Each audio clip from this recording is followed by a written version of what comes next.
It's Renee Stanley for Movie Review Relay, and we're talking about Empire. It was the season premiere last night. Did you watch? All right, so Lucious and Thirsty won't leave Empire Records. They're sitting there, very stoic, letting everybody know, especially Camilla, this is my empire. You're not going to take my empire from me. Until the police come with their guns drawn to get them out of Empire, because Camilla said get out, and they won't, so she got the police on them, all right. It doesn't matter. It's a moot point because now he goes to tend to Rhonda when he finds out that Rhonda's in the hospital. Cookie is comforting Lucious with her fur coat on. All right, I don't know how they did that, but she's in bed, yeah, with her clothes on and a fur coat, so I guess, you know, it's very platonic. I guess that was the whole reason for that. Okay, so Lucious gets up and he starts loading his gun. Yeah, he's not playing. He wants his empire back. He's gonna hurt somebody. You better give it back to him. All right, so here we go. Also see the aftermath of Rhonda falling down the stairs, because when she fell down before, it was the season's end. All right, so most of us feel it was Anika, all right? But we don't know. Now here comes somebody, we see like a silhouette or a shadow walking out of the crime scene there. Rhonda's all bloodied up on the floor trying to call a police. I guess she's trying to, okay. Rhonda's all bloodied up on the floor trying to call an ambulance, you know. The person walks out the door and looks like the person had on silhouettes. So maybe if it could be a lady. See, we can't really say it was a lady, even though the silhouettes are there, because, you know, some guys wear silhouettes, you know. Yeah, they do. All right, so anyway, she doesn't tell the police or anybody that someone pushed her. She says she fell. All right, so we have to figure out why she's saying that. Now, I have a theory, because most of you know, I always have theories on this stuff. It's very sad, isn't it? Yeah, I have nothing else to do. All right, so listen. The theory I have is that Andre pushed her. She's trying to protect him. And yeah, he dresses up like a woman. Yeah, I said that. Because I remember a movie called, yeah, I always go back to movies, right? I remember a movie called Dressed to Kill.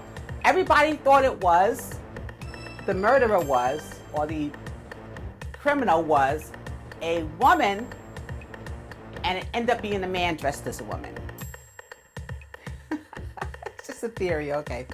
So Andre takes it so hard, you know, he's already a damaged individual. So now he's crying and everything, yeah, because the baby's dead, the baby's gone, Rhonda lost the baby. And even Cookie gives him some words of encouragement. She says such beautiful things at times, that little minx.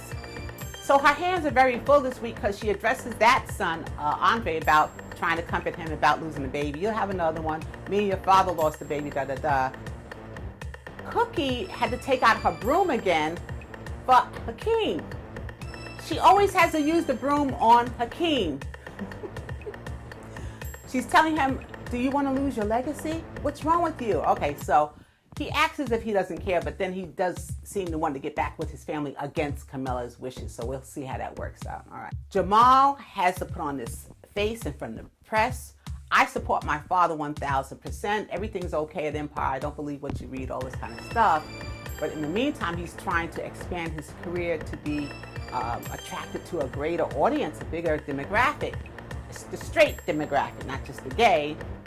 And he's being told that in certain countries, if he performs, if he tours, he could be killed, you know. So they're trying to make it look like now he really does love women or whatever. But he's telling his mother in confidence, Jamal, that yeah, I do love women, Mom, he tells Cookie. And Cookie, have you ever loved women?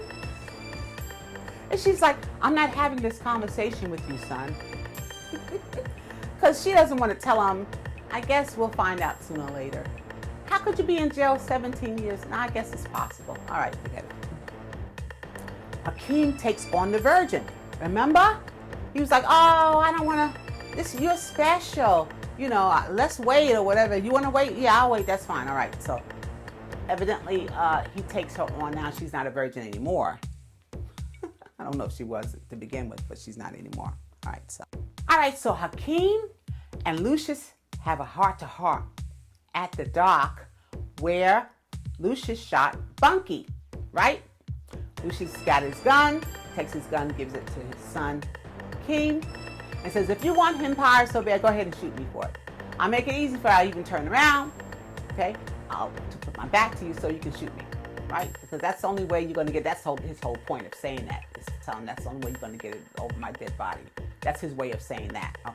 So Hakeem appears as if he's thinking about it, but of course he doesn't. You know, Lucious is the star.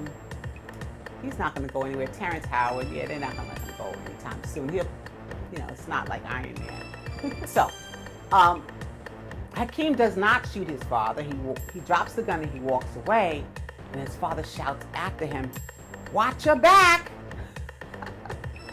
All right, so next week's previews include Lucious confronting Camilla, and he has that gun again. I guess he picked it up after he finished with Hakeem. Until we meet again, it's Renee Stanley for Movie Review Relay. God bless. Until we meet again, be good. Be blessed.